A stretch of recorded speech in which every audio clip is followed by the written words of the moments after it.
കേരളത്തിലെ ആരോഗ്യരംഗം ഞാൻ പറഞ്ഞ വാക്ക് വെന്റിലേറ്ററിലാണെന്നാണ്.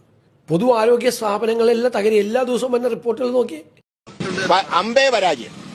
ഒരു മന്ത്രി എന്നാണ് കേരളത്തിലെ ആരോഗ്യമന്ത്രിമാരുടെ കൂട്ടത്തിൽ വട്ടപൂജ്യം കിട്ടുന്ന മാർക്കാണ് ഈ മന്ത്രിക്കുള്ളത്.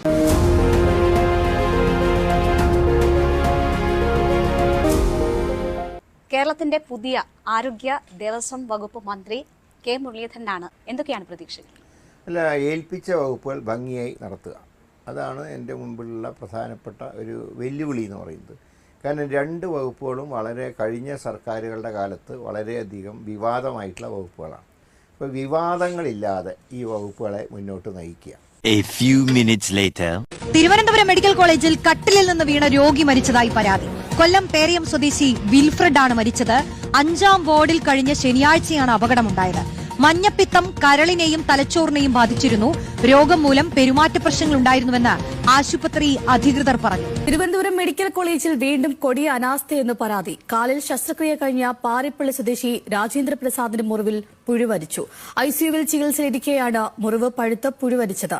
സംഭവം ഡോക്ടർമാരെ അറിയിച്ചിട്ട് മണിക്കൂറുകൾ കഴിഞ്ഞാണ് ഡോക്ടർമാർ തിരിഞ്ഞു നോക്കിയെന്നും രാജേന്ദ്ര പ്രസാദിന്റെ കുടുംബം ആരോപിക്കുന്നു. തൃശൂർ കുന്നംകുളം താലൂക്ക് ആശുപത്രിയിൽ തീപിടുത്തമുണ്ടായി. ആശുപത്രിയുടെ വാർഡിലാണ് തീപിടുത്തം ഉണ്ടായത്. രോഗികളെ ഉടനെ തന്നെ വാർഡിൽ നിന്ന് മാറ്റിയിട്ടുണ്ട്.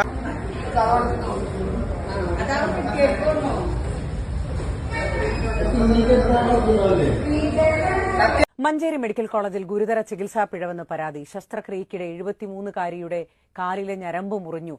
ദുരവസ്ഥ. ചുങ്കത്തറ സ്വദേശിയായ പാർവതിക്ക് പാമ്പ് കടിയേറ്റ് ചികിത്സയിലിരിക്കെ രക്തം ഛർദ്ദിച്ച രോഗിക്ക് പൊന്നാനി താലൂക്ക് ആശുപത്രിയിൽ അടിയന്തര ചികിത്സ നൽകിയില്ലെന്ന് പരാതി. എടപ്പാൾ പാടത്തങ്ങാടി സ്വദേശി ഷഹലയ്ക്കാണ് ചികിത്സ നിഷേധിച്ചത്.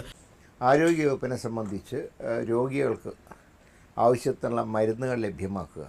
ഡയാലിസിസ് രോഗികളെ ദുരിതത്തിലാക്കി സംസ്ഥാന ആരോഗ്യ വകുപ്പിന്റെ പുതിയ നയം. വീട്ടിൽ ഡയാലിസിസ് ചെയ്യുന്നവർക്ക് സൌജന്യമായി നൽകി വരുന്ന ഫ്ലൂയിഡ് വെട്ടിക്കുറച്ചു. പാലക്കാട് ജില്ലാ ആശുപത്രിയിൽ നിന്ന് സൌജന്യമായി ഫ്ലൂയിഡ് ലഭിക്കുന്നില്ലെന്നും കാരുണ്യ ഫാർമസികൾ മുഖേനയുള്ള ഫ്ലൂയിഡ് വിതരണം സർക്കാർ പരിമിതപ്പെടുത്തിയെന്നും പരാതി. രോഗികൾക്ക് ആശ്വാസമായി വീട്ടിലിരുന്ന് ഡയാലിസിസ് ചെയ്യാനാകുന്ന തരത്തിൽ മുൻ സർക്കാർ കൊണ്ടുവന്ന പദ്ധതിയാണ് അട്ടിമറിച്ച് രോഗികൾക്ക് ദുരിതമാക്കിയത്.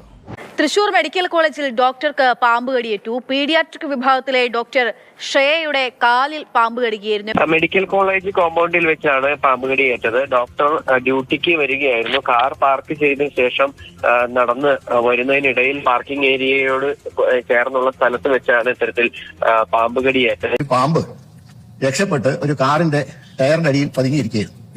ഈ PG വിദ്യാർത്ഥിനി വന്ന് കാറിൽ കയറുന്നതിന് മുമ്പ് അതിന്റെ മേത്ത് ചവിട്ടി. പാമ്പിനെ ചവിട്ടിയാൽ തിരിച്ചു കൊത്തുമല്ലോ, അങ്ങനെ കൊത്തിയതാണ് സാർ. വീഡിയോയിൽ പരാമർശിച്ചിരിക്കുന്ന PG വിദ്യാർത്ഥിനി എന്റെ വൈഫാണ്. ഇതിൽ പറയുന്ന പോലെ കാറിന്റെ ടയറിന്റെ അടിയിൽ പതുങ്ങിയിരുന്ന പാമ്പ് ആളെ കടിച്ചതല്ല.